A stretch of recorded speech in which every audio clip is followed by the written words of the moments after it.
Buenos días, amigos, amigas, camaradas. Bienvenidas a la fiesta del Partido Comunista de España y esta actividad de memoria democrática. Antes de iniciar las ponencias y la mesa sobre memoria democrática, señalar un par de cosas. Una, este es un espacio libre de violencia machista y no solo es compromiso y responsabilidad del Partido Comunista, sino yo creo que tiene que ser compromiso de todas las personas que acudimos. Y este año, como no puede ser de otra manera, este es un espacio contra el genocidio del gobierno de Israel y en apoyo al pueblo palestino. Situado eso con brevedad,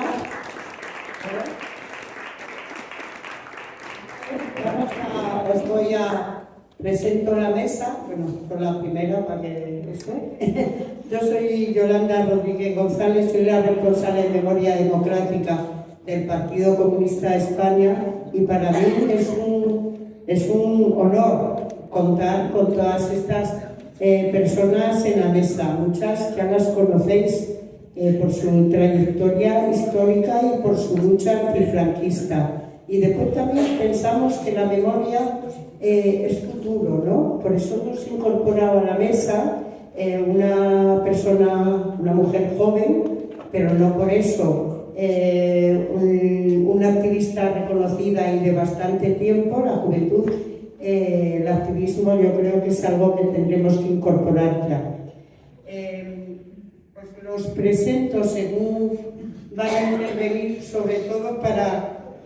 la presentación es muy breve porque ya las conocéis, ¿no?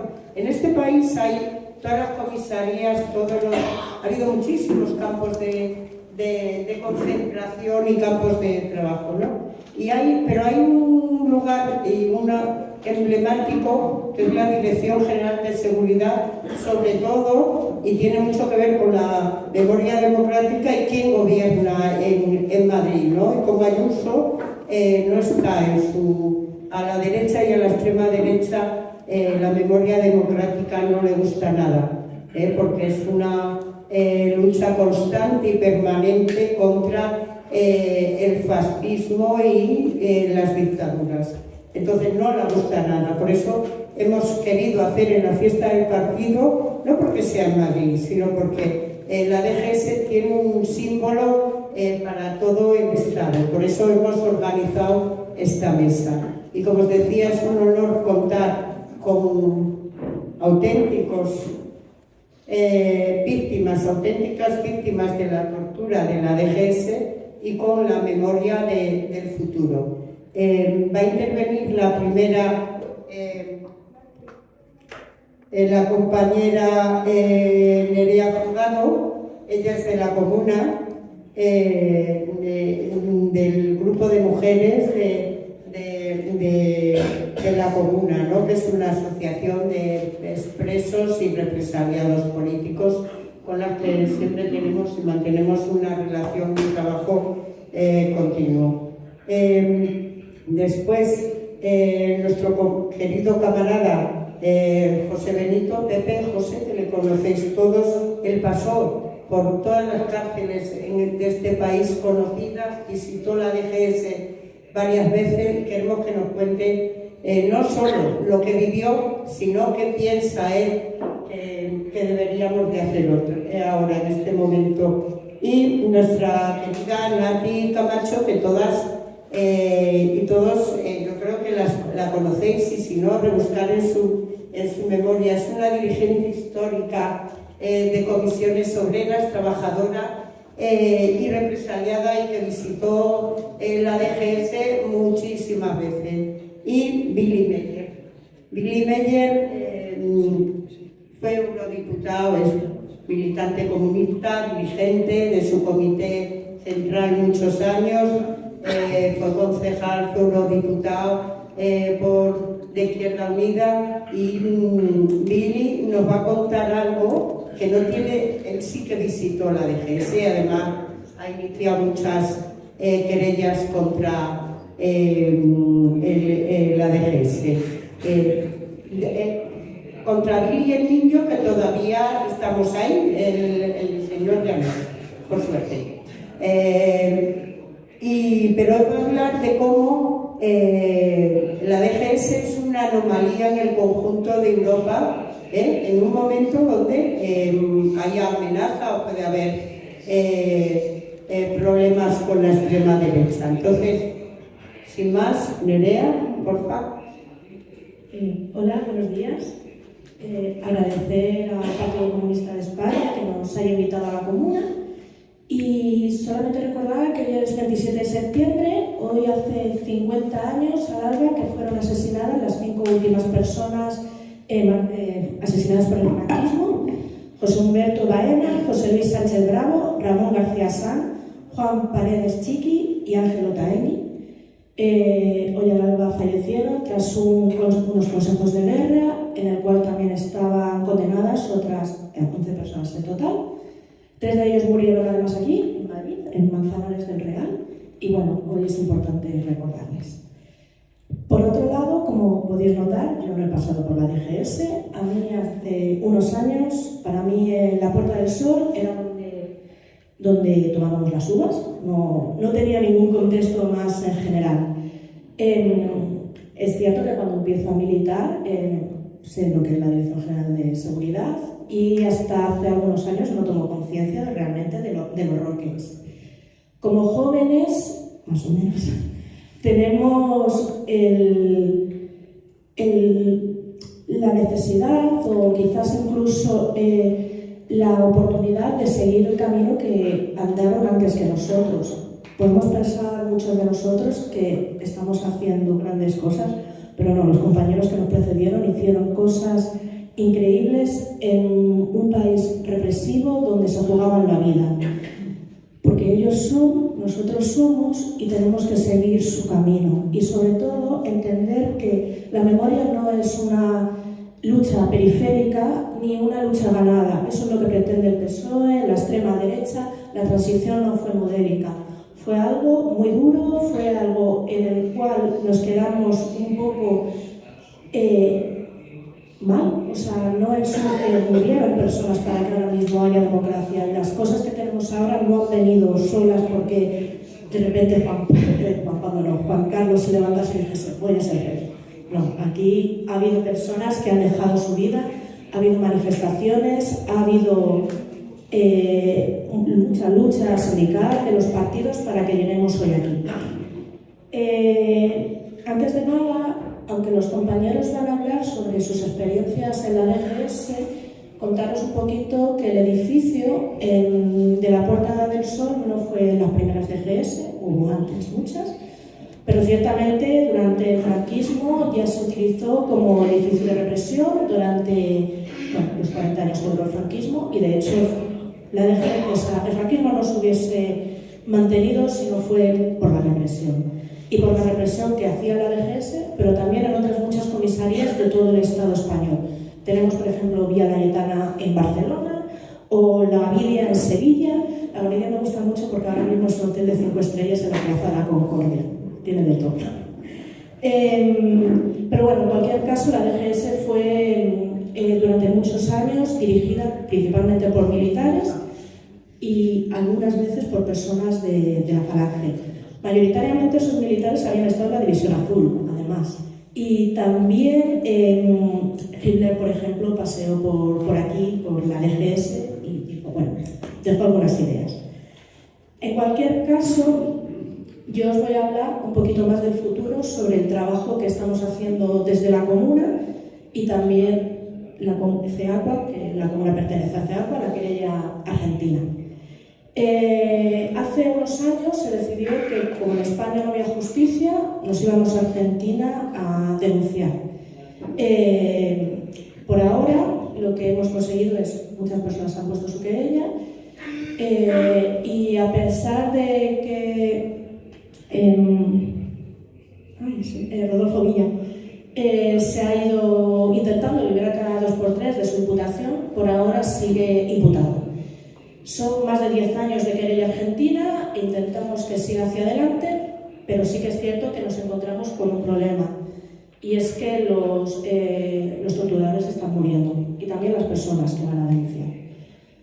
Por eso también la importancia, de nuevo, de que los jóvenes sigamos el camino. En España también tenemos querellas, pero solamente una persona ha llegado a declarar ante un juez sus torturas. Julio, de la comuna, y Rosa, su compañera, que fue testigo.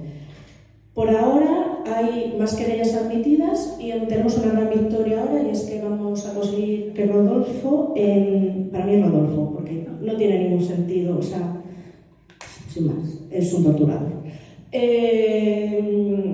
Vamos a conseguir que el mes que viene declare. Es la primera vez en España. Lo va a hacer por videoconferencia hacia un juzgado de Elda, pero bueno, es lo máximo que hemos conseguido hasta ahora, porque por lo que sea, la justicia española sigue intentando perpetrar y dejar impunes los crímenes del franquismo. Y nos encontramos continuamente con los límites de la ley de memoria democrática, la ley de amnistía y la ley de secretos oficiales. Todas ellas son leyes que nos impiden seguir hacia adelante, son leyes casi de punto final, dejan a los torturadores libres y sin saber sus identidades. También nos encontramos con el hecho de que muchos torturadores mueren con todas sus medallas. Miguel Niño murió en un hospital militar durante el COVID. El COVID fue lo que se lo llevó, no pasó ningún momento por la cárcel. Lo máximo que le pasó fue que la televisión una vez le persiguió y lo pasó muy mal. Nunca murió con todas sus pensiones, y es así reiteradamente. Y además nos encontramos con que este año el PSOE ha decidido hacer los 50 años de democracia, y nos encontramos con un intento de justicia restitutiva. La justicia restitutiva pretende dar papeles a personas que han sido torturadas. Está muy bien, está bien que reconozcan que han sido torturadas, pero a la vez nos encontramos con que no hay ningún tipo de intento de llevar a la justicia nada. Así que bueno, está bien admitir los errores, pero estaría mejor dar justicia. Y por último, hablar de la DGS como lugar de memoria. La DGS, bueno, como sabéis, hay una figura en la Ley de Memoria Democrática que es lugares de memoria. En particular, la Dirección General de Seguridad la llevamos como lugar de memoria nada más aprobarse la ley. Sin embargo, año y medio después, un viernes de agosto, la Secretaría de Memoria nos notificó que caducaba una solicitud.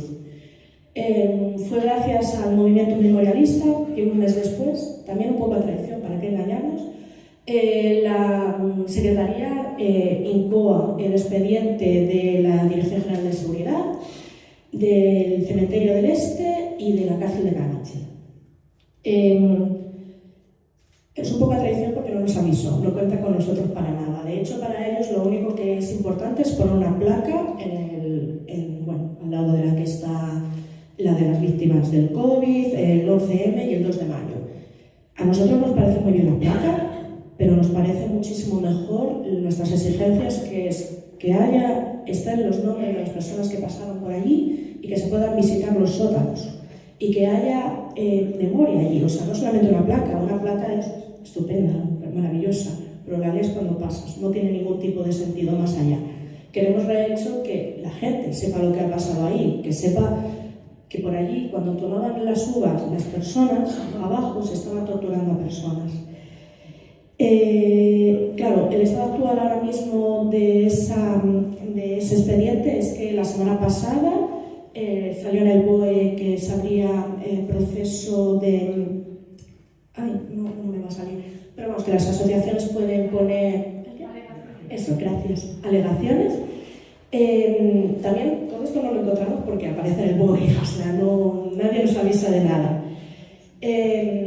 Sabemos que el proceso va a ser complicado porque Ayuso no quiere, y sobre todo sabemos que sea lo que sea, el PSOE siempre se queda a la mitad, nunca va a luchar verdaderamente por la memoria, porque para ellos está bien la transición, o sea, es los que más defienden la transición. Y por último, contaros de que cuando en España no tenemos una DGS propiamente dicha con sus paneles informativos y tal, Tenemos los ejemplos de Argentina con la ESMA, pero me voy a ir a un ejemplo más cercano, que es Portugal. Portugal, como sabéis, hubo la Revolución de los Claveles en 1974 y ellos tienen el Museo de Aljube. Estuve ahí este verano. Es un museo que habla de la dictadura de Salazar y habla también de las torturas. De hecho, son muy gráficos con ello. Un piso entero para hablar de las torturas. Ojalá tener nosotros algo parecido, porque aquí la democracia se ha conseguido gracias a que muchas personas dieron la vida por ella. Y ojalá llegue el momento en el que podamos decir que el franquismo es algo totalmente olvidado, una parte de la historia que recordamos a secas, pero por ahora tenemos la desgracia de que la extrema derecha está subiendo, sobre todo la gente joven, y por eso es tan importante la memoria, para que recuerden que esto nos ha llegado de ninguna parte.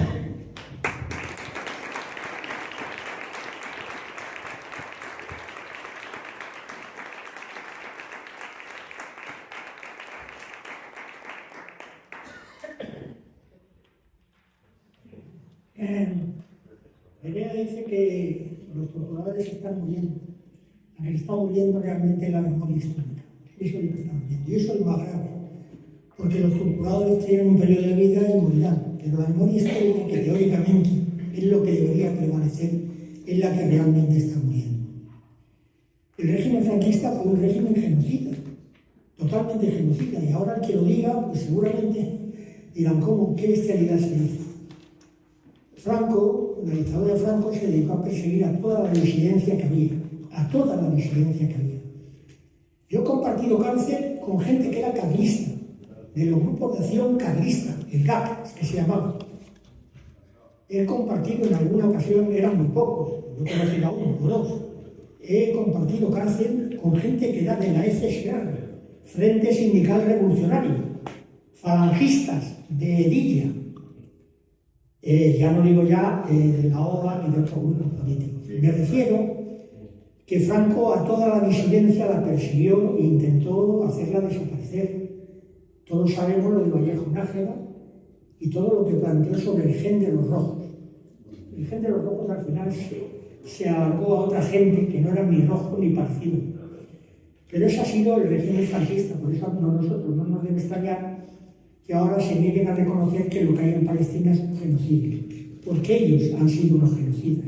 Yo lo he comentado en algunas ocasiones que en el archivo histórico de Salamanca hay unos archivos en el sótano, en donde presentó, nos lo indicó una funcionaria allí, en donde habían cerca de 1 millón de fichas de republicanos, de gente de izquierdas, y figuraban no solamente nombres de sus padres, de los abuelos, sino de bebés que acababan de nacer, y hacían una ficha de ellos para que se supiese que los antecedentes que tenían eran de republicanos, porque sus padres o sus abuelos eran republicanos.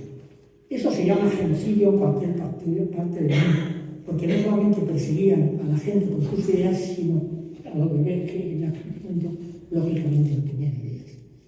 Yo he pasado 7 veces por la Dirección General de Seguridad. En una ocasión Nerea me planteó que qué opinaba de la Dirección General de Seguridad. Y yo dije que era mi segunda casa, porque en total estuve cerca de un mes de las 7 veces que estuve detenido. Al principio te torturan, pero cuando se cansan de torturarte, pues entonces ya te quieren convencer. Yo estaba en la cárcel con mi padre, compartido celda con mi padre en la cárcel, que era un trabajador de consideradas aeronáuticas, porque fueron a mi casa a buscarnos en el año 69 en el estado de excepción, y como llevaban el nombre de José Benito, mi padre y yo nos llamábamos igual, pues entonces preguntaron José Benito, y claro, los dos me llamamos José Benito. Bueno, pues nos detuvieron a los dos y nos llevaron a los dos. A mi padre al día siguiente le llevaron a Carabanchel, y a mí, que era al que realmente iban, pues me dejaron en la Dirección General de Seguridad 12 días. Y a mi padre lo llevaron a Carabanchel. Con lo cual estuvimos una noche allí juntos, y luego ya cuando me trasladaron a Carabanchel, pues ya estuvimos allí más tiempo juntos en la misma celda. Pero la última vez que me detuvieron no se conformaron con eso, se fueron a mi casa y se llevaron a mi hermano. Y también estuvo allí mi hermano. Conmigo en la Dirección General de Seguridad.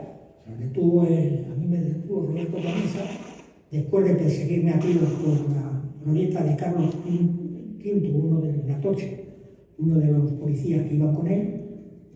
Y bueno, como yo entré en la Dirección General de Seguridad con cierta chulería y cierto cabreo, porque pensaba que me podían haber matado, pues le dije que yo era del Partido Comunista, pero que no se lo iba a declarar, y pudiese empezar ya cuando quisiese. Pero Roberto Conesa era más listo que todo eso, y lo que decidió fue coger, detener a mi hermano y decirme que le firmase que era militante del Partido Comunista. Y eso es lo que le firmé. No le firmé que estaba con otro camarada ni con otro compañero que habían visto con él, que era un compañero que era de la universidad, Irigoyen, Juan Irigoyen, que ha fallecido además hace poco. Pero yo no reconocí que había estado con él, y nos habían visto a los dos juntos en un bar que chiquen ahí en la vuelta de Atocha. Antes no era eso, antes era un bar que se llamaba Donna, y que desgraciadamente, como yo creo que el partido emprendió en aquella época, y yo creo que acertadamente, que había que salir a la luz, había que salir a la luz. Si querían detenernos, que nos detuviesen. Yo no tenía ningún problema. ¿Qué problema teníamos ya? Había que salir a la luz. No nos debíamos clandestinizar, debíamos salir fuera. Y eso es lo que empezamos con comisiones obreras, y con comisiones obreras salimos fuera. A mí la segunda vez que me detuvieron entregando un escrito en la vicepresidencia del gobierno, que estaba en aquella época Carrero Blanco de vicepresidente, entregando un escrito con reivindicaciones juveniles que apenas era una página. Y nos detuvieron a los 4 que íbamos allí. Luego me absolvieron, tenía 16 años. Ya me habían detenido una vez, tenía 16 años. En el 69 estuve allí en la cárcel con un compañero, me metí en una celda en donde habían 2 compañeros de Constitución Aeronáutica, con los cuales conocía a mi padre, y 2 de Barreira. Uno de ellos, victoriano, Andrés Poveda, que todavía vive, tiene 80 y tantos años. Pues a este hombre le torturaban por la mañana, por la tarde, igual que a los demás. Pero el hombre se puso nervioso, y una de las veces que le sacaron de la celda, se estrelló con la cabeza contra un radiador, y le tuvieron que dar numerosos puntos, pero evitó que le siguiesen torturando. ¿Qué era lo que hacían? Si era lo único que sabían hacer, torturar. El fascismo de ahora, que le llamamos derecha, neoliberales, o lo que sea, pero son fascistas, en el fondo no nos complicamos la vida, y siguen utilizando las tácticas de siempre. A mí el que me perseguía, el policía que me perseguía, gritaba al ladrón, no gritaba al comunista, gritaba al ladrón, y me perseguía por comunista, no por ladrón. Detuvieron un taxi allí, en la calle Albumosa, y el taxista, pues yo empecé a gritar que yo no era ladrón, que yo defendía a los trabajadores. Pues el taxista dijo: oiga, ¿por qué no cogen ustedes un coche oficial para llevarlo? Que esta gente que se ha puesto alrededor nuestro lo que puede hacer es tirar el coche, no van a tirar el taxi, esto no puede ser. Esta es la realidad. Entonces, lo que no hay que perder es la memoria. Los torturadores se van a ir muriendo todos, pero la memoria es lo más importante. Por eso Martín Villa, el Rodolfo Martín Villa, según dice su compañero Óscar Alzaga en sus memorias, le acusa de ser un pirómano porque un montón de información que hacía en los archivos de la Dirección General de Seguridad en el Estado, tal cual, fueron quemados por Rodolfo Martín Villa. Eso no lo dice uno de izquierda, eso lo dice precisamente uno de derecha, como es Óscar Alzaga en sus memorias. Y esa es la realidad de siempre. Quieren que nos olvidemos de lo que hemos sido y de lo que somos. Y eso es lo que hay que evitar siempre, entrar por ahí. Luego he pasado por las cárceles. El día que fusilaron a los compañeros del FRAP, yo estaba en Segovia, hicimos una huelga de hambre en Segovia.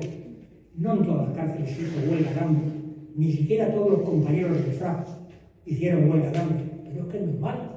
La huelga de hambre, los que se hacían no los hacían, y los que no lo hacían no eran más cobardes que los que lo hacían. Cada uno decidía si hacía una huelga de hambre para reivindicar la lucha contra la dictadura y la libertad de esos detenidos que van a ser fusilados, o no lo hacían. Pero esa era la realidad.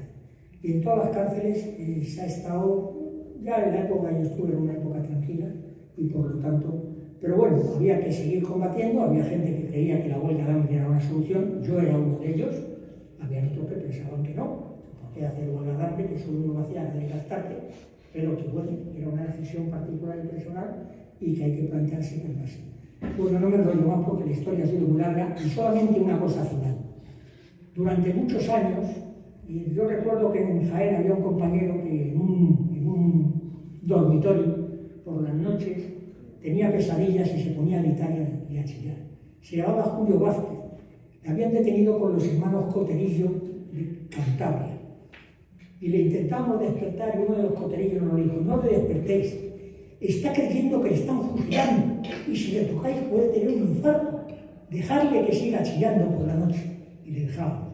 Yo durante muchos años he tenido pesadillas de que me disparaban la policía y en ocasiones de que estaban detenidos en la Dirección General de Seguridad mi hijo y mi compañera. Gracias a que empecé a contar en los años 98 o 2000 y pico, hice una entrevista en una universidad americana y empecé a contar la historia, esas pesadillas desaparecieron. Pero esa es la realidad de mucho de lo que hemos vivido en esa época y es lo que hay que mantener ahora en la memoria. Nada más, muchas gracias.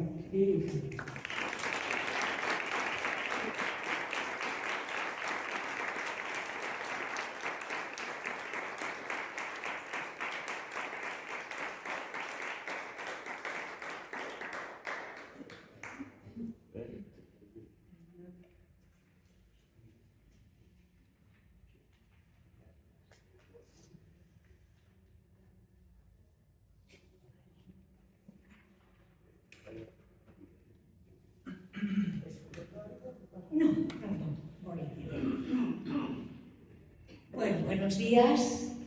Muchísimas gracias por esta invitación, Yolanda, por estos actos. Estoy muy contenta.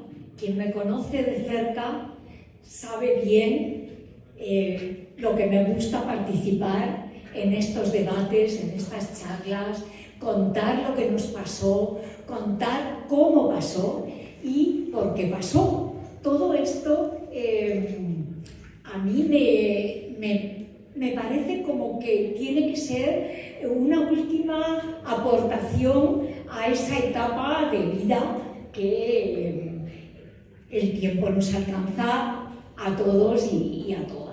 O sea que creo que estamos además en un momento donde reivindicar la memoria paso a paso, en cada sitio, en cada lugar, en cada pueblo, en cada comisaría, creo que es nuestra obligación. Porque es verdad que nunca es tarde si se aplica justicia y reparación.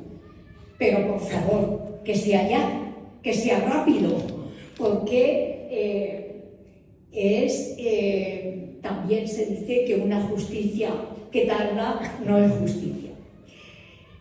Yo voy a relatar de forma breve mi paso por la Dirección General de Seguridad de marzo del 65 a mayo del 73.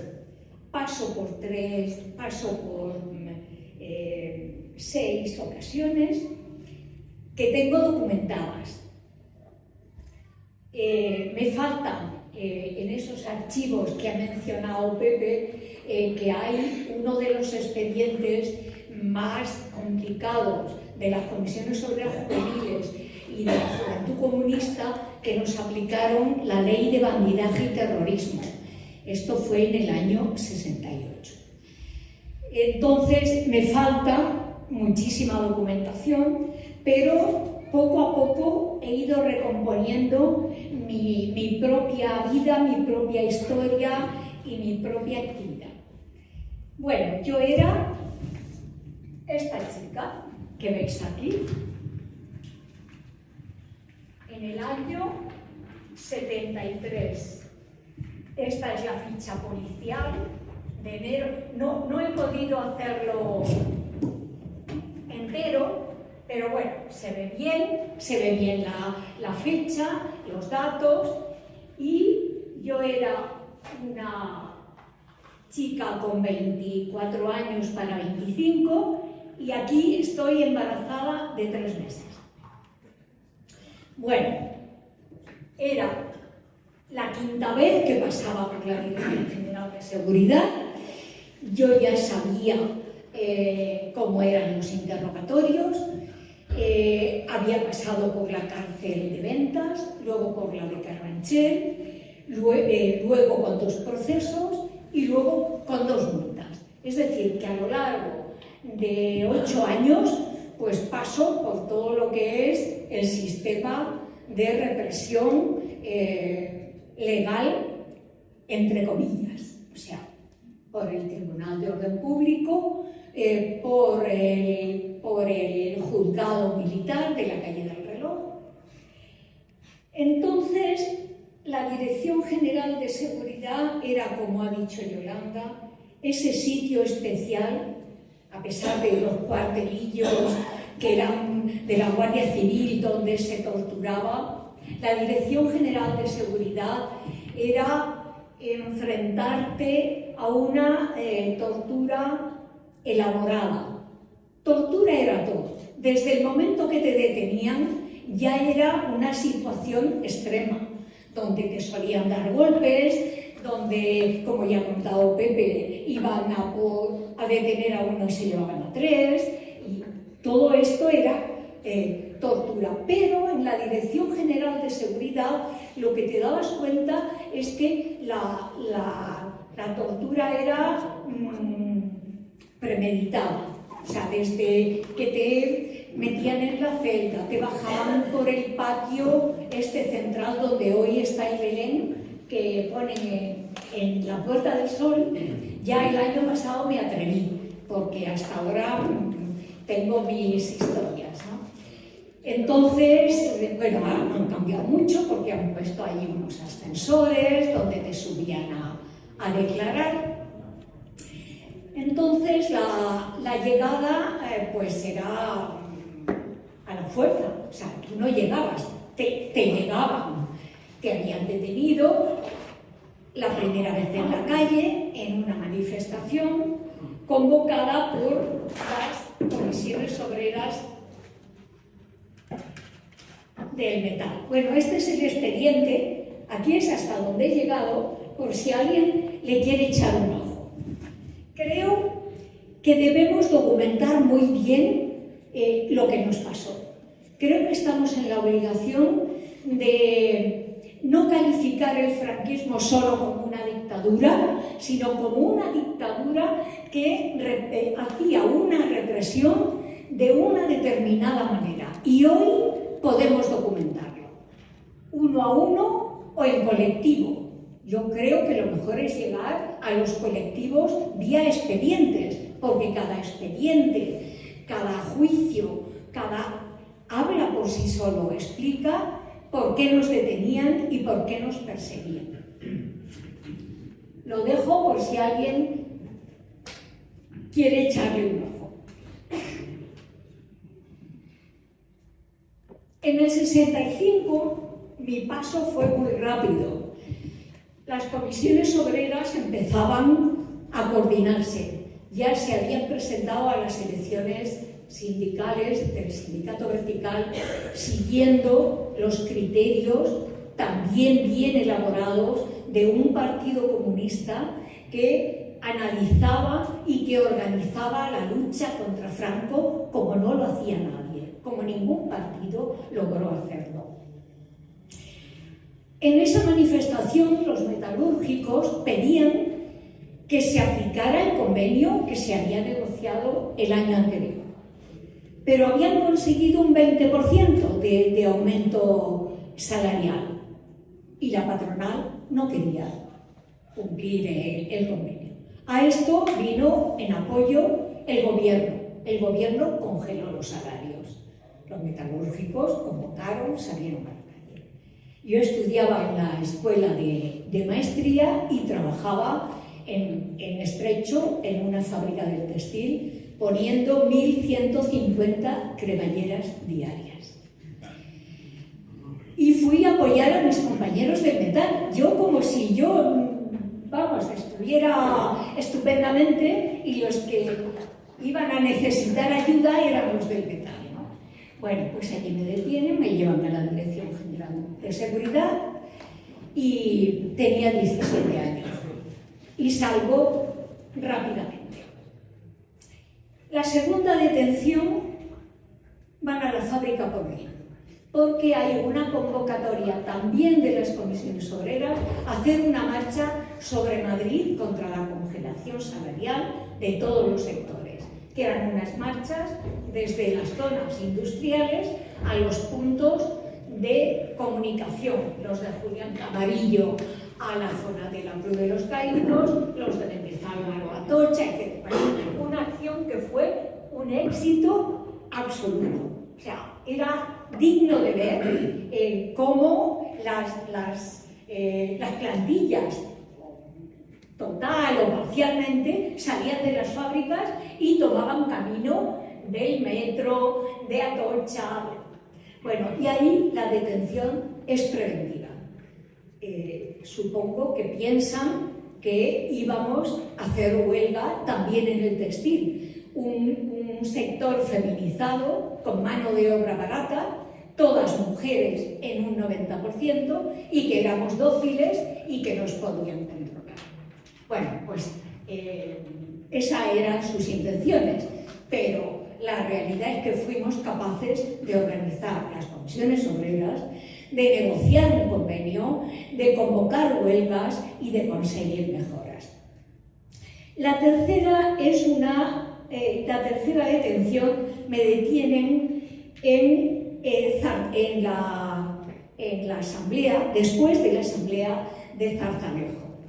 Nos detienen a 96 personas que volvemos a Madrid en 3 autocares.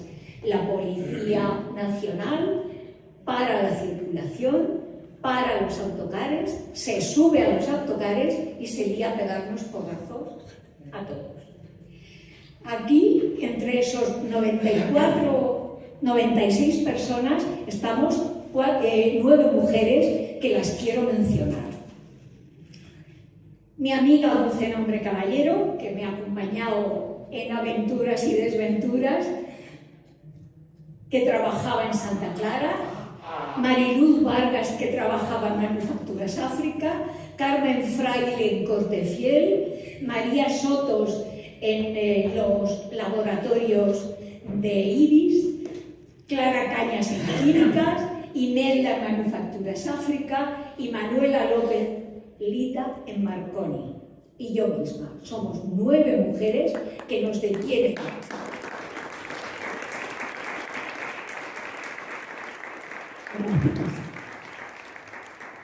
Y nos meten en una celda todas juntas. La primera vez salgo sin llegar a las 72 horas, la segunda vez nos meten a las 9 mujeres todas juntas. ¿Cuál es nuestra sorpresa? Que desde la Dirección General de Seguridad a las 9 nos llevan a la cárcel de Ventas. Porque como es una caída tan grande, somos tantos, no saben qué hacer con nosotros, nos ponemos a cantar, bueno, como si la Dirección General de Seguridad fuera un sitio donde cantamos lo de Julián Grima o lo del Gallorro, bueno, como si no estuviéramos en ese mundo, no éramos conscientes del riesgo que corríamos, ¿no? Bueno, en la cárcel de Ventas estuve 3 meses hasta que me dieron la libertad provisional. La cuarta detención es una distribución de propaganda de las comisiones obreras juveniles. Nos pillan en el reparto, en la calle Martín de los Heros. Una vez más, mi amiga y compañera Dulce es quien acompaña al que reparte.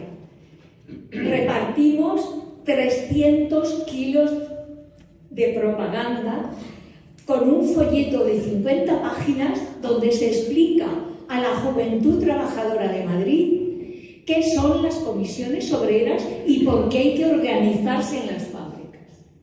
Nos mandan al tribunal militar en la calle del Reloj porque se menciona en una de las reivindicaciones de la juventud que se pague el 50% de la paga extra a los compañeros que están haciendo la mili.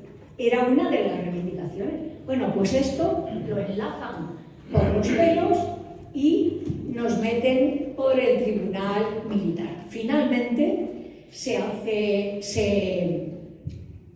lo ceden al tribunal, al TOP, al Tribunal de Orden Público y acabamos condenados a 8 meses de cárcel por asociación ilícita y a 10 meses por propaganda ilegal. La Dirección General de Seguridad de ese momento es totalmente diferente a la que habíamos pasado. Nos acusan de bandidaje y terrorismo y empiezan a torturar, en primer lugar, al que creen que tiene el aparato de propaganda. Voy terminando porque la siguiente es a la vuelta de la campaña a favor de los presos del 2001. Ya ha caído la dirección de comisiones y me detienen en la parada del autobús. Me cogen en volandas y me llevan a la Dirección General de Seguridad.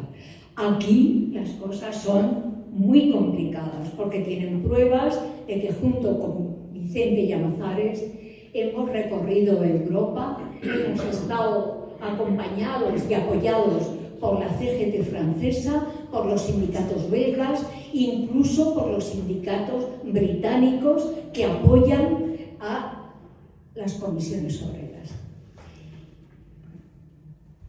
La sexta es una reunión donde ya estoy embarazada de 6 meses para 7.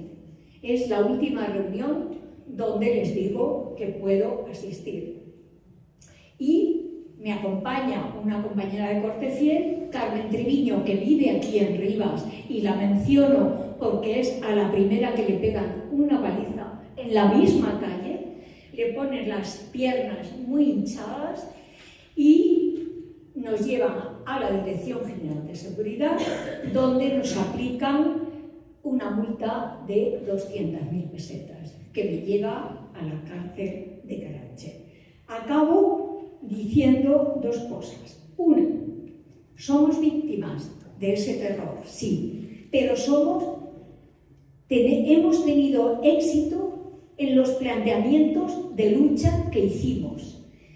Fuimos capaces de poner en cuestión al sindicato vertical, a la patronal y al franquismo, y lo hicimos con toda la energía de una conciencia política que gracias al Partido Comunista y a las juventudes comunistas conseguimos en debates, en reuniones clandestinas, en todo lo que éramos capaces de mover, salir a esa calle que decía Pepe Benito y demostrar que los comunistas y las comunistas queríamos una sociedad sin Franco, una sociedad libre, una sociedad democrática, y lo conseguimos. Por tanto, creo que en nuestra memoria no solo tiene que haber la denuncia de lo que pasamos, sino la reivindicación de lo que hicimos y el éxito que tuvimos. Y por último, a mi generación. Estoy orgullosísima de pertenecer a una generación que aquí veo a mi amigo y compañero Paco de Villaverde, Dulce, Setién, tanta gente que fuimos capaces de organizarnos, de luchar y de vivir una vida y unas experiencias que nos han marcado para siempre. Desde hoy dedico ya desde hace 8 años toda mi energía a conseguir que la cárcel de Carabanchel, que en los terrenos de la cárcel de Carabanchel haya un centro de memoria democrática y que seamos capaces de contar las historias, las grandes y las pequeñas, todas, y que podamos reconciliarnos y reconciliar a esa juventud que parece que se va hacia la derecha, explicarle por qué y cómo fuimos capaces de organizarnos y de luchar. Y si nosotros lo hicimos, ellos también son capaces de hacerlo. Gracias.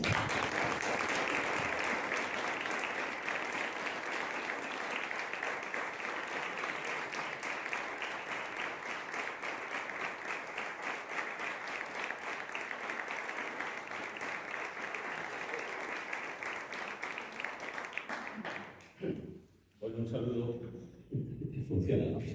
Un saludo a todos y a todas, compañeros, compañeras, camaradas. resistencia a la dictadura franquista se organizó sobre 3 ejes fundamentales: el movimiento obrero, el movimiento estudiantil y las fuerzas de la cultura. Yo, como miles de estudiantes, fui también detenido, 2 veces pasé por Carabanchel, procesado, expedientado, exiliado, y fui uno de los que pasó por las manos de Antonio González Pacheco y el niño, torturado, y fue uno de los querellantes que desgraciadamente no pudo ir adelante porque falleció. Yo voy a intentar complementar las intervenciones de los compañeros, de Yolanda, Nerea, Pepe y Nati, para decir en primer lugar que desde el mismo momento que perdemos la guerra de España para defender la Segunda República, se pone en marcha un mecanismo de terror desde la dictadura para intentar aniquilar todo vestigio de resistencia que representaba la Segunda República. En el año 41 se crea la Brigada Política Social, asesorado por la embajada alemana, Paul Witzer, que era un ayudante de Heinrich Himmler, que era el responsable de las SS y de la Gestapo alemana. Asesora en España a Franco para que se cree la Brigada Política Social a imagen y semejanza de la Gestapo, con una gran metodología de precisión represora. Se trataba primero de intentar controlar cualquier vestigio de respuesta, de resistencia, por muy pequeña que fuera, con grandes archivos, para que efectivamente de una manera metódica se intentara exterminar a cualquier tipo de resistencia a la dictadura franquista. El edificio de la Dirección General de Seguridad se convierte en un símbolo del terror y de la represión.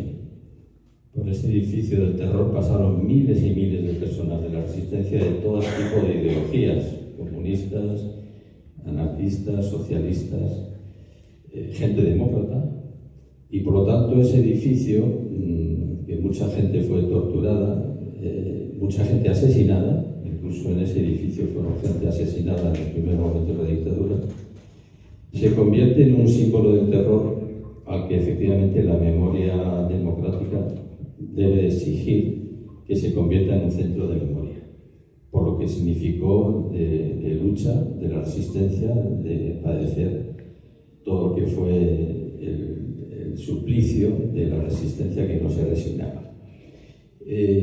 Yo creo que es muy importante que efectivamente seamos conscientes de la simbología. Es decir, la memoria democrática necesita de símbolos para que nos reconozcamos que efectivamente determinados edificios representaron el terror, pero también representaron la resistencia.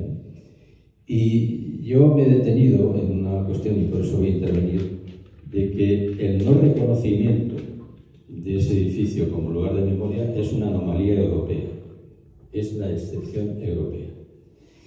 En Berlín, en los cimientos de lo que fuera la sede de la Policía Secreta del Estado, la llamada Gestapo, en la calle Wilhelmstrasse, se encuentra el Museo Topográfico del Terror, para conocimiento de lo que fue la maquinaria brutal de represión nazi a todos los alemanes y alemanas que se mostraban contrarios a lo que significaba el nazismo. Es un museo que os lo recomiendo porque es todo un análisis de lo que fue aquella represión, un homenaje a todo lo que es el antinazismo en el corazón de Alemania, en Berlín. En París, en la rue d'Agueston 93, en el edificio que fue el centro auxiliar de la Gestapo francesa, durante la ocupación alemana, se colocó una placa que dice literalmente en homenaje a la resistencia torturada en este edificio durante la ocupación 1940-1944 por los franceses agentes auxiliares de la Gestapo del grupo Bonny-Lafon. Además, en el este de París, en Champigny-sur-Marne, existe el Museo Nacional de la Resistencia con todos los archivos documentales del periodo de la resistencia al régimen colaboracionista de Vichy. Y en la ocupación nazi, habéis visto París, en casi todas las calles hay un rótulo donde se dice: aquí cayó el resistente fulanito de tal que se enfrentó a la fuerza ocupante alemana, etc. Hay un reconocimiento simbólico en todas las calles, en todos los edificios que tuvieron que ver con esta ocupación nazi-fascista. En Roma, en la vía Tasso 145, en el edificio que fue la sede del Comando de Seguridad de las SS alemanas, se organizó el Museo Histórico de la Liberación, y en Milán se encuentra el Museo Nacional de la Resistencia, que para justificar su existencia el ministro italiano de entonces de Cultura afirmó: es importante que haya un lugar nacional para recordar a las futuras generaciones lo que han hecho nuestras madres y nuestros padres para darnos la libertad que hoy damos por descontada y que no es en absoluto obvia. Esto es lo que planteó el ministro a la hora de la inauguración del Museo Nacional de la Resistencia. En Oslo, en la fortaleza Akershus, existe el Museo del Frente Interno, Museo de la Resistencia de la ocupación alemana de 1940 a 1945. En Ámsterdam, en la plaza Kerkland 61, se puede visitar el Museo de la Resistencia, lo que ellos llaman el Versailles-Museum. En Atenas, fuera del edificio que fue sede de la Gestapo durante la ocupación alemana, en el número 6 de la calle Berlín, se levantó un monumento con diferentes placas en recuerdo a todas las personas de la resistencia torturadas, asesinadas o deportadas al campo de concentración de Cheddari. En Portugal, ya lo planteaba la compañera Nerea, también existe el Museo de la Resistencia, centros de recuerdo de lo que fue la resistencia al nazismo y al fascismo. Es decir, podríamos continuar con todas las ciudades que fueron ocupadas por parte del nazismo o que vivieron el fascismo, y por lo tanto del único edificio que queda en el conjunto de Europa en donde no se reconoce ni como centro de memoria ni hay una rotulación de lo que significó esa resistencia heroica del pueblo de España, del pueblo de Madrid, es el edificio de la Puerta del Sol, el único. Es la excepción europea. ¿Por qué es la excepción europea? Pues por una cosa muy sencilla. En la lucha contra el nazismo y el fascismo, los comunistas cumplimos un papel fundamental, pero también había gente de derechas, de la democracia cristiana. Y la democracia cristiana participó en la lucha contra el nazismo y el fascismo. Hay una película italiana que habéis visto, Roma Città Aperta, donde un cura es fusilado. Un cura es fusilado porque efectivamente forma parte de la resistencia. Y por lo tanto, lo lógico, desde el punto de vista del antifascismo, es que la gente de derechas que luchó contra el fascismo pues viera con total normalidad y además apoyara la rotulación, los museos, los centros de memoria, pero en España no, porque en España la derecha no es antifascista. En España destila viene el fascismo. Es decir, acordaos que la Alianza Popular, Fraga Iribarne, es uno de los ministros que estuvo votando el fusilamiento de nuestro camarada Julián Bilbao. Por lo tanto, la resistencia que tiene el Partido Popular a reconocer los crímenes del franquismo, a denunciar lo que fue el golpe de Estado contra el gobierno legítimo de la República, eso lo llevan en sus genes. Y por lo tanto, la excepción europea es esta. Es decir, el que se nieguen a poner y a convertir la Dirección General de Seguridad en centro de memoria y rotular, que es lo menos que se puede hacer, pues es lo normal, porque es que no son antifascistas. Y por lo tanto nosotros y nosotras tenemos la obligación, y a partir de la ley de memoria que efectivamente exige convertir edificios que fueron centros de tortura y de terror y de persecución en centros de memoria, tenemos la obligación, y no vamos a parar hasta conseguirlo, de convertir que efectivamente ese edificio del terror sea reconocido como centro de memoria. Primero, porque se lo debemos a la gente que dejó su vida. Segundo, porque la lucha por las libertades, lo que Ayuso hoy vive en libertad, es gracias a nosotros y a nosotros. Los disparates que dice todos los días Ayuso, las realidades que dice en libertad, es porque gracias a nosotros y nosotros pedimos esa libertad. Y no vamos a esperar de ella nada, ni de Vox, ni de la derecha, pero sí vamos a tener una exigencia democrática para que efectivamente todo ese heroísmo no quede en balde y por lo tanto imponer por la vía democrática que ese edificio sea un centro de memoria y por lo menos que se rotule. Lógicamente está bien que se ponga un homenaje a los madrileños y madrileños que lucharon contra los franceses, está bien lo del COVID, está bien, en fin, pero por favor, ¿no? Es decir, yo creo que es imprescindible. Y por lo tanto, yo creo que tenemos esta obligación democrática y yo creo que lo vamos a conseguir. Lo vamos a conseguir. Vienen tiempos muy duros, muy difíciles. La ultraderecha, en fin, está actuando ya con absoluta impunidad desde Estados Unidos, pasando por Argentina, Netanyahu con el genocidio criminal, pero tenemos una obligación moral de no solamente resistir, sino dar la batalla y conseguir efectivamente pararle los pies a las nuevas chaquetas negras, chaquetas pardas de lo que significa el fascismo. Nada más y muchas gracias.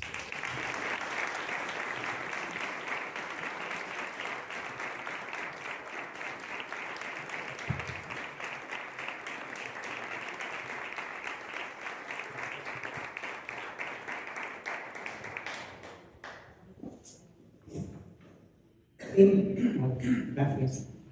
Bueno, tenemos tiempo todavía, ¿eh? Es un placer escuchar a estas personas, ¿no? Si tenemos a las 12:30 comienza otro acto. Ya sabéis que este es un espacio de debate y no paramos, ni por el día ni por la noche. Vamos a ser respetuosas con los tiempos, pero tenemos un rato para que intervengáis, preguntéis, hagáis alguna reflexión. Yo os pediría ahora mismo, que te he visto, yo os pediría que, vale, gracias, os pediría un intento de brevedad, ¿no? Para que podamos intervenir todos y todas, por favor, porque estoy viendo que solo levantan la mano los hombres. Vale. Bueno, ¿no hay una voluntaria que pase el micrófono? ¿Laura? Pues venga.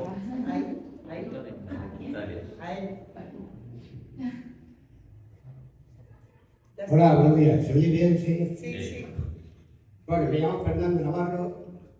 Estuve 3 veces detenido. La primera en mi condición de estudiante contra la selectividad en el Instituto de Simancas en Plata. La segunda por ponerme al proceso ninguno. Tuvo el señor González Pacheco, que me había tenido en el Simancas, y me enseñó la placa y me dijo: Fernando, ¿se por balcón? Y me daba la DGS, y estuve en la DGS incomunicado. El mismo día que había asesinado o había ejecutado, o como quería llamarle, al señor Carguero Blanco. Estuve allí totalmente incomunicado. Por la tarde vinieron unos sociales a chantajearme, a decirme que me iban a tener que comer el tema de Carrero y tal. Al día siguiente fuimos a Carabanchel, 3 autobuses, y nos quedamos 8 con multa guardática. En el año 76 pensamos que ya todo se había acabado, que la dictadura había acabado, que la UGT celebraba su 30 Congreso Extraordinario en Madrid, con presencia de metilocracia y dirigentes europeos. Detienen a 8 jóvenes al secretariado de la Juventud Comunista de España. Como consecuencia de eso, al cabo de 7 días, detienen en Madrid a otros 8, entre ellos yo. Todos de la Juventud Comunista y empecé yo el mismo. Las torturas fueron de tal grado que familiares de la primera redada pidió al rey Juan Carlos que interviniera para parar la tortura. Pensamos que fue Camilo José de Cela el hombre que se puso en contacto con el rey. El rey le dijo a Camilo José de Cela al poco tiempo que había hablado con Fra de Libarde, y Fra de Libarde le dijo que solamente podía responder del 40% de la plantilla, el 60% iba a sueldo. al hilo de lo que ha dicho la compañera Nerea, ha citado a Rosa García Alcón y a su compañero Teller. Bueno, pues todos sabéis que ha habido unas demandas entre ellas el compañero Vive que no han prosperado. Y esas demandas han salido en la prensa, en televisión, aquí y media Europa. Lo que no se conoce, y esto ha sido un fallo nuestro tremendo, es que hace 50 años, en esta caída a la que he hecho referencia, hubo una demanda por malos tratos, querella por malos tratos. En esta querella por malos tratos actuaban de defensores Cristina Almeida y José María Guadalupe Fuertes. Se querellan contra 15 sociales y los querellantes son 9. Están aquí 9.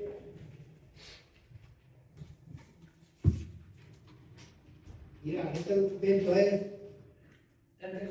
tiene 50 años. Es la primera vez que se sirve en público. Ninguna pieza del PC ni ninguna del PC no tiene oportunidad de contar. Al hilo de todo esto voy a decir que uno de los que salen aquí, mucho más conocido que el Vive Niño, porque el Vive Niño no aparece aquí, y esto es del 76. Compañero, ponte el micrófono porque si no lo Sí, aparece, a ver si suena González.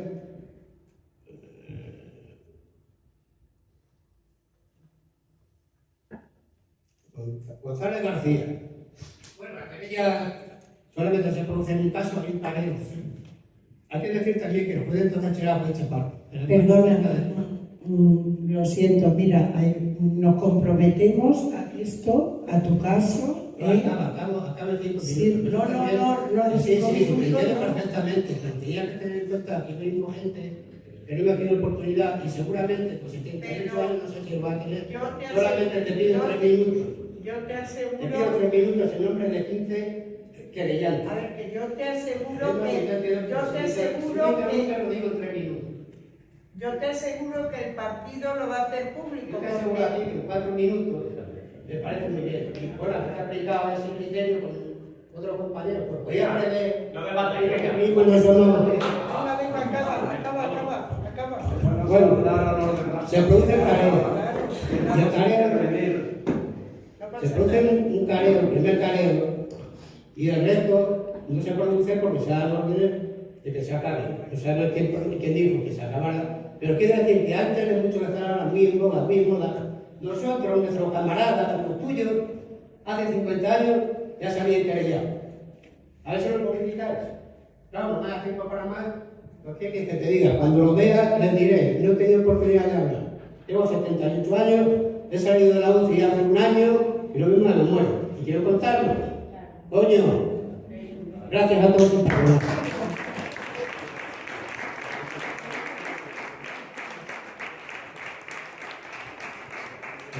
Yo no, una cosita muy rápida. Yo decir únicamente que el movimiento memorialista está más vivo que nunca.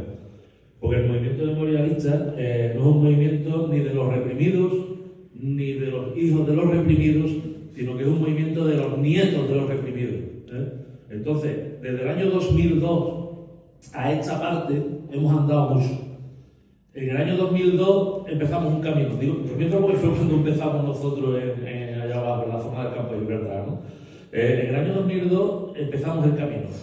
No hemos llegado a la meta, evidentemente. A la meta no hemos llegado, pero hemos recorrido un largo camino.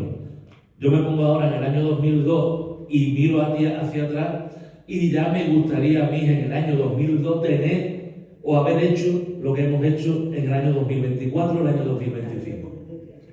Fundamental, importante las placas, temas de fosa, importantísimo. Reconocimiento, homenaje, divulgación, libros, importantísimo. Lo más importante, entrar en las escuelas, entrar en los institutos, formar a la gente. La gente joven no puede pensar que estamos en dictadura. ¿Cómo puede un tipo de 19 años, de 20, de 21 años pensar que estamos en una dictadura? Dictadura es ir a repartir panfletos y terminar la DGF y que te den una paliza embarazada. Eso es una dictadura. Pero eso no lo sabe la gente de 20 años. No lo sabe la gente de 21 años. ¿Y los padres? No lo saben porque desgraciadamente en los institutos Sale la gente sin saber lo que fue la República, sale la gente sin saber lo que fue la guerra civil, sale la gente sin saber lo que fue la dictadura, sale la gente sin saber lo que es la transición, porque la gente se cree que la transición la trajo aquí Juan Carlos, y no la trajo Juan Carlos, la trajeron ellos, trajeron la democracia. Y eso no lo sabe la gente con 21, con 22. Os lo digo yo, entre otras cosas, porque llevamos a cientos de jóvenes a una casa que tenemos en Jimena de la Frontera y se quedan alucinados, gente con 18, 19, 20 años, cuando ven la exposición que tenemos allí y se quedan alucinados porque nadie les ha explicado lo que fue la represión. Y se creen que porque a ti ahora te ponen una mascarilla o te impiden tomarte una cerveza, esto es una dictadura. No, dictadura es que te peguen una paliza y te lleven a la DGF, que te metan en un avión y que te tiren armados como hacían los argentinos. Eso es una dictadura. Y eso hay que decírselo a la gente. Si la gente con 20 años no lo sabe, pues evidentemente pensará que porque yo defienda lo contrario que tú, esto no es una dictadura porque te contrarresto el debate. Pues esto es una dictadura, tú no me dejas expresarme, no. Dictadura es represión. Y eso hay que explicárselo a la gente. Fundamental, la educación. Y yo llevaba muchos años sin venir. Yo creo que la última vez fue cuando la casa de campo, llevaba bastantes años sin venir a la fiesta. Y me llevo una cosa bastante, evidentemente ha cambiado mucho, ¿no? Me llevo una cosa bastante agradable, y es que veo a mucha gente joven en la fiesta del Partido Comunista de España. Y por tanto, vuestro esfuerzo no ha sido inútil. Habéis sido semillas de lo que ahora está floreciendo. Y esperemos que esta gente joven que está hoy por aquí siga el trabajo que vosotros empezasteis. Y agradeceros a todos los compañeros que estáis aquí el trabajo que habéis hecho. Muchas gracias.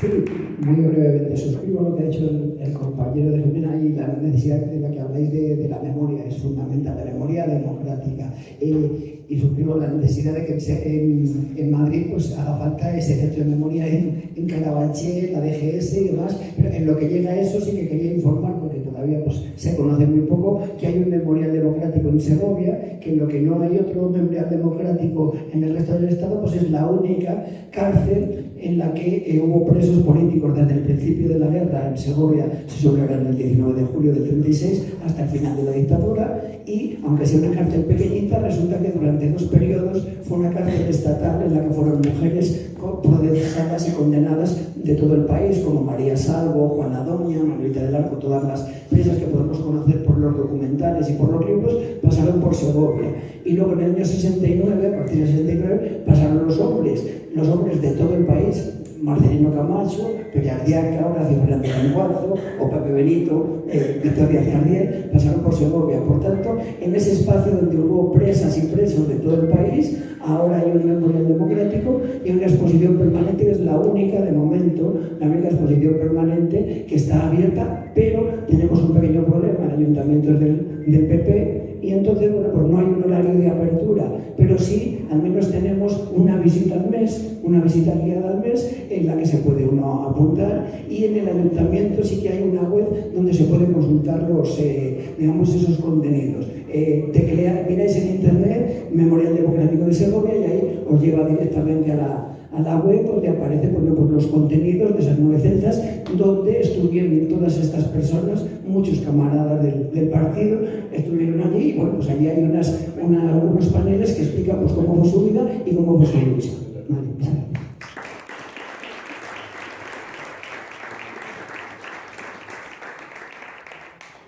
Hola, buenos días. Bueno, yo quería agradecer todas las intervenciones porque efectivamente la memoria es muy importante. Bueno, yo quería preguntaros, porque ya sabemos lo que representa la derecha, la ultraderecha en España, fuera, en Europa, en Sudamérica, y hay gente que a mí me dice, no, pero es que aunque gane, no sería igual que antes. Por ejemplo, el tema de la mujer. Sabemos que antes pasaba del padre al marido, no podía comprar, no podía abrir cuentas, y aparte pues todo lo que habéis estado contando ahora de la DGS, de las cárceles. ¿Creéis que eso se puede volver a repetir? Esa es mi pregunta. Hasta ese punto de todo lo que habéis contado, lo que Bueno, yo no lo viví tan de cerca, pero ¿creéis que podemos llegar otra vez a eso? Esa es mi pregunta, ¿no? La última, sí, después. Hola, buenos días a todas y a todos. Voy a ser muy breve. Voy a hacerle un poquito de testimonio. Por supuesto, como habéis dicho, que la represión no se centró solo en Madrid y la Dirección General de Seguridad. La represión fue en toda España desde que terminó la guerra hasta la democracia. Yo soy de Alicante, del pueblo de Elche, y bueno, pues allí también la represión se ejerció de una manera muy bestial, desde los primeros años hasta el 74, cuando fuimos detenidos 23 militantes del partido. Algunos de ellos fueron a la cárcel, entre ellos estaba Antonio Martín Lillo y Blanca Bayón Pérez, que conoceréis porque es la hija de Tina y de Víctor Bayón. Y bueno, como testimonio quiero expresaros esto. Pero quiero también deciros que creo que en todas las organizaciones y en todos los pueblos donde existe el partido hay un responsable de memoria democrática y que de alguna manera estamos trabajando en primer lugar por eliminar todos los restos del franquismo que aún quedan. Por ejemplo, nosotros estamos trabajando en Elche por eliminar la famosa Cruz de los Caídos que en todos los pueblos existía, que ya ha desaparecido, pero que en Elche, con un gobierno de PP y Vox, se resisten a hacerla desaparecer. Llevamos una batalla muy importante, pero no hay manera con esta gente, ¿no? Además, tiene la particularidad de que la Cruz de los Caídos fue erigida sobre un monumento a los héroes de Jaca. Lo derribaron y sobre el pedestal erigieron la Cruz de los Caídos. Bueno, es un ejemplo de que aún quedan vestigios del franquismo y que hay que combatir. Y en cuanto a la recuperación de la memoria democrática, yo personalmente estoy escribiendo, estoy documentando y quiero que se publique pues todo el proceso de represión, pero también de lucha del partido y también de otros sectores sociales contra el franquismo. Desde que termina la guerra hasta que conseguimos la democracia. Voy a ver si soy capaz de que me lo publiquen y sería una aportación también. Otra aportación modesta también por mi parte, pues fue que cuando se cumplieron los 50 años de nuestra detención en abril del 74, que además coincidió con la revolución de los Cordeles en Portugal, yo escribí una especie de crónica que me publicaron donde reivindicaba, aprovechando el 50º de nuestras detenciones, reivindicaba la memoria de los luchadores comunistas o no por la democracia y contra el franquismo. Y bueno, pues ya está. Gracias.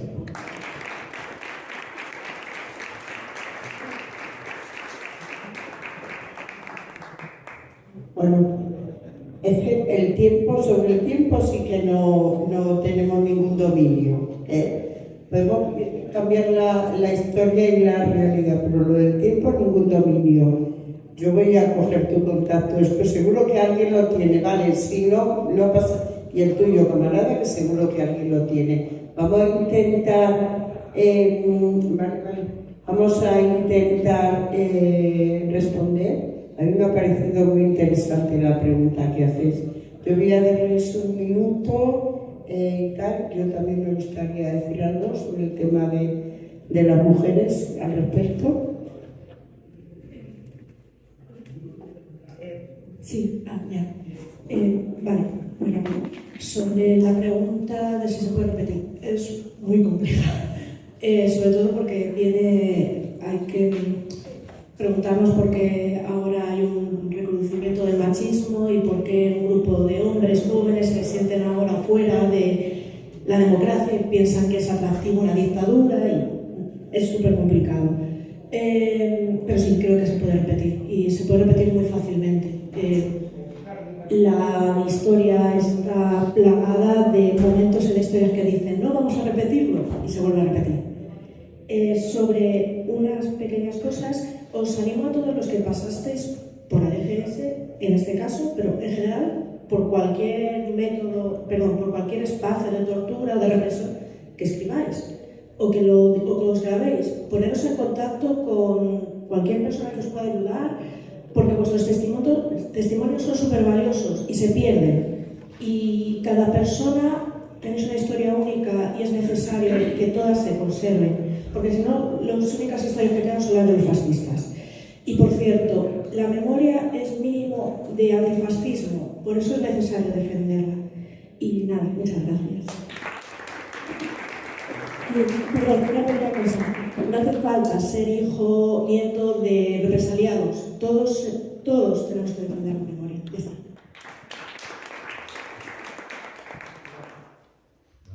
Intentar responder a tu pregunta. Bueno, si es posible una regresión histórica que nos lleve a esos tiempos.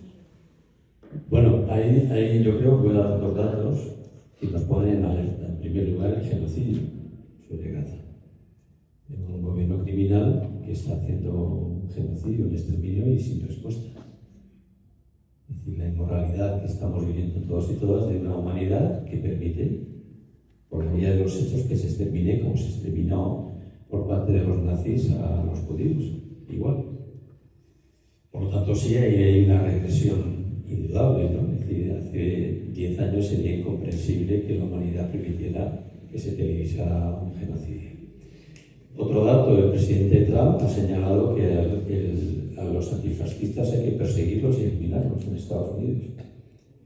Está utilizando el ejército para que sustituya a la policía en California, en Chicago, en Washington, y por lo tanto lanza un mensaje clarísimo al mundo, primero de que el derecho internacional hay que cargárselo, lo ha dicho en las Naciones Unidas, eso sí, muy preocupado porque la escalera mecánica no le funcionó, pero a las Naciones Unidas hay que también hacerla desaparecer. Y por lo tanto, estamos en un momento crítico. Yo soy optimista, desde luego, porque cuando se llega a esos extremos la gente empieza a reaccionar.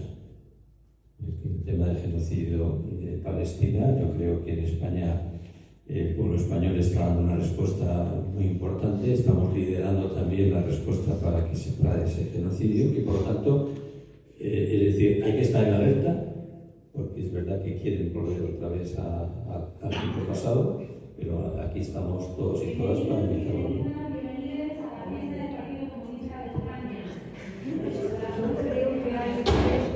Tenemos 3 minutos. Un minuto para jefe, a ti ya te he cortado. Megafonía, esto no ha sido. No, que yo decía que el riesgo existe. Parece que nunca se repite de la misma manera, pero los hechos se repiten. Y muchas veces yo creo que la mayor responsabilidad de la sociedad, de las sociedades democráticas, es no verlo venir. Cuando ya está, pero es que nadie pensaba que esto podía pasar. No, es que creo que esa alerta que decía Willy hay que tenerla, hay que estar atentos. Solo pensar que la violencia machista no somos capaces de erradicarla de una sociedad como la nuestra, y mueren mujeres y otra, y nos llevamos las manos a la cabeza. Y eso que se ponen elementos de defensa y hay, políticas preventivas, etc. Yo creo que frente a esos retrocesos hay que estar muy, muy alerta. Bueno, Sueño era un pensador falangista, después diputado del grupo franquista, decía que después de Franco, contestación a Santiago Garrido, después de Franco las instituciones. Y efectivamente, después de Franco fueron las instituciones. Las instituciones eran la Iglesia, el Ejército, la Policía y la Judicatura. Todas esas instituciones continuaron estando en poder de los mismos que habían estado durante 40 años la dictadura. El problema de la dictadura es que se sostuvo después en todas esas instituciones, se sostuvo dentro de esas instituciones. Y ese es el problema que ahora sale a flote. Y lo vemos por las sentencias que salen. Es que los comportamientos del juez Peinado, del Hurtado, yo soy abogado, he sido abogado, ya estoy jubilado, y veo algunas cosas, y las he visto antes, que son imposibles de comprender desde el punto de vista político. Y solamente se puede mantener desde el punto de vista ideológico, porque ellos plantean la ideología como elemento básico, la ideología. Los programas a ellos les importan realmente. Bueno,